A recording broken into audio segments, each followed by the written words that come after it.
How's it going, you guys? My name is Zachariah White, and for this presentation, I'll be focusing on Brasidas.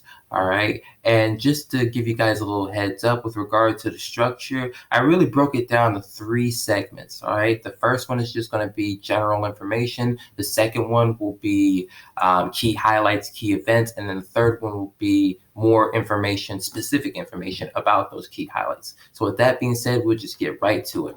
All right. The first topic or the first slide that I have, this first segment, is just general information. Now, we've already went over, this information's already been, talked about and went over within previous lectures. However, I'll reiterate, Brasidas was a well-known Spartan general, all right? And to be honest, from what I got from my sources, he was dubbed as the greatest Spartan general. This was because of his efforts that he devoted and gave to the Peloponnesian War in defending against the Athenian forces and the Athenian allies. All right. However, he did end up dying in about 422 BC after the Battle of Amphipolis. All right, but moving on, the 4 highlights that I made note of was the Battle of Methane that happened in 431 BC, the Battle of Meghada that happened in 424 BC, the expedition to Macedonia in 424 BC, and the Battle of Amphipolis that happened in 422 BC. On to the next battle, we have the next slide, we have the Battle of Methane. All right, now this occurred in the midst of Athens, the Athenians' first seaborne operation.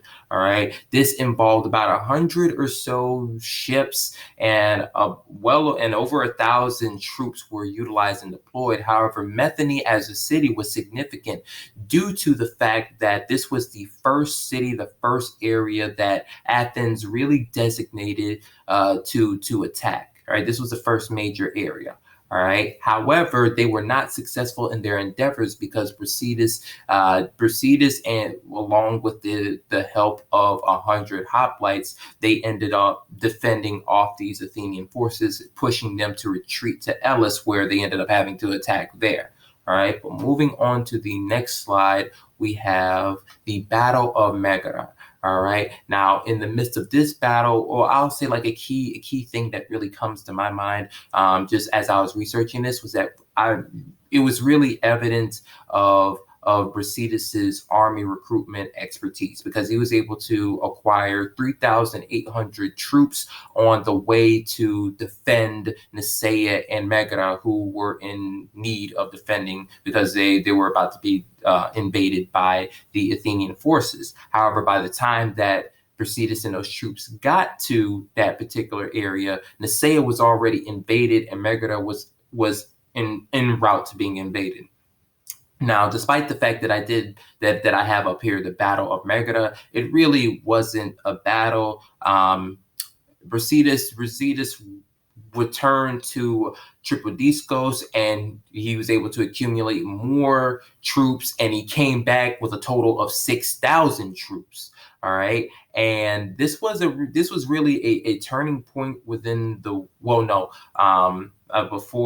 before I even get to that point, they ended up pushing out without actually having to fight at the Athenian troops, and they sort of kind of just remained within Nicaea. But this was a turning point within the war, really, because this really was a confidence shift to some degree. All right, because the intent that the Athenians had in invading Nicaea was that they were also going to acquire Meghada. All right. Now, they weren't exactly successful in doing so. So that ultimately meant that they were settling, which to some degree, again, that it all factors in with regard to confidence or whatnot, and going up against matching up with the Spartan and the Peloponnesian forces. But moving on to the next slide, we have the expedition to Macedonia.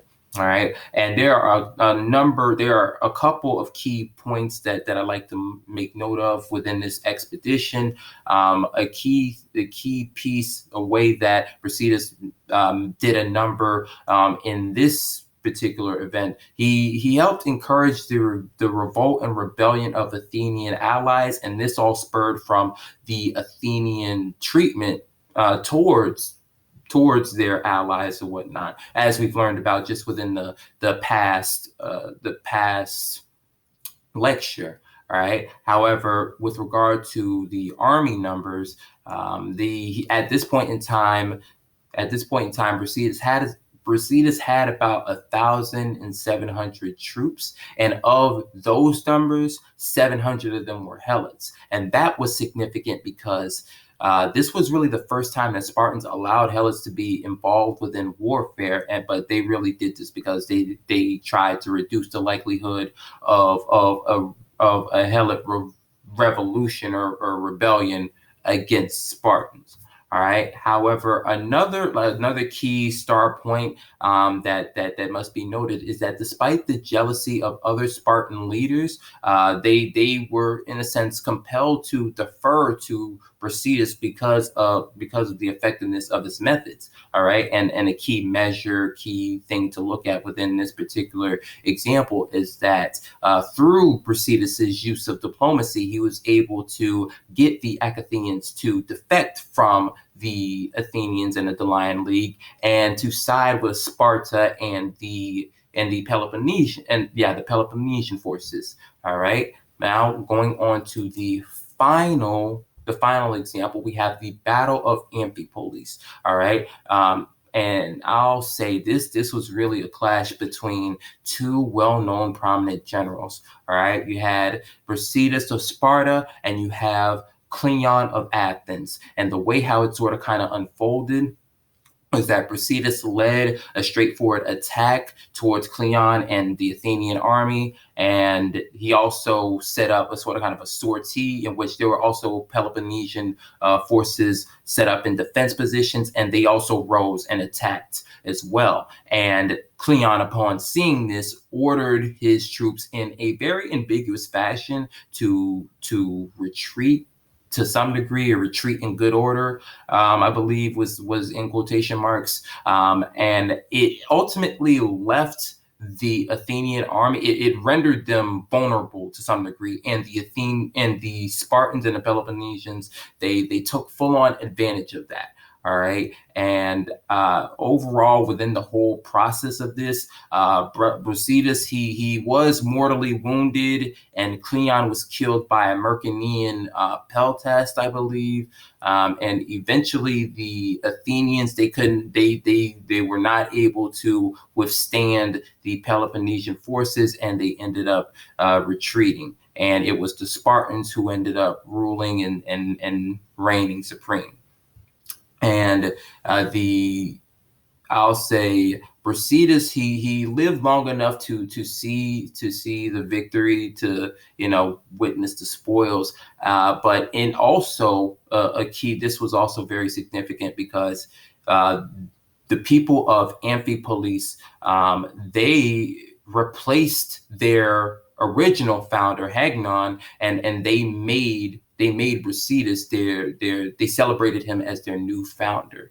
All right. So that speaks to the impact that Brasidas had on Amphipolis, as well as just throughout the entire war. And with that being said, that is going to conclude this presentation. And here are the rest of here are the sources or whatnot. But thank you guys so much for listening. Thank you guys for tuning in.